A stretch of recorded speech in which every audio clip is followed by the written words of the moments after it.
આગળ સમાચારમાં વાત કરીએ તો ભાવનગરથી સમાચાર સામે આવી રહ્યા છે। ભાવનગરથી સમાચાર પ્રાપ્ત થયા છે તો ભાવનગરથી સમાચાર જેમાં ફાયર વિભાગની મોટી કાર્યવાહી જોવા મળી। તો ફાયર વિભાગ દ્વારા કાર્યવાહી કરવામાં આવી રહી છે। તો કહી શકાય કે ફાયર સેફટીને લઈને 128 લોકોને નોટિસ ફટકારી હતી। ફાયર સેફટીના સાધનો ન હોવાથી ફાયર વિભાગે કાર્યવાહી હાથ ધરી છે। 3 દિવસ દરમિયાન 128 લોકોને નોટિસ ફટકારવામાં આવી છે।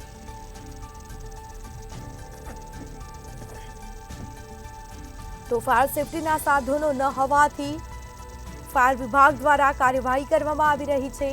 ફાયર સેફટીને લઈને 128 લોકોને નોટિસ ફટકારવામાં આવી છે। ભાવનગર ફાયર વિભાગની મોટી કાર્યવાહી જોવા મળી છે। ફાયર વિભાગ દ્વારા હાલ કાર્યવાહી કરવામાં આવી છે। ફાયર સાધનો ન હોવાથી નોટિસ ફટકારવામાં આવી છે અને કહી શકાય કે 3 દિવસ દરમિયાન 128 લોકોને નોટિસ ફટકારી હતી। તો ફાયર સેફટીને લઈને 128 લોકોને નોટિસ ફટકારી ભાવનગર ફાયર વિભાગની આ મોટી કાર્યવાહી સામે આવી છે। તો ફાયર વિભાગ દ્વારા હાલ કામગીરી કરવામાં આવી રહી છે। વેપારીઓને નોટિસ ફટકારવામાં આવી રહી છે। ફાયર સેફટીને લઈને 128 લોકોને હાલ નોટિસ ફટકારી છે।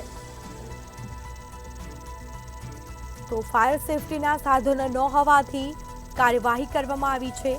3 દિવસ દરમિયાન 128 લોકોને નોટિસ ફટકારવામાં આવી છે।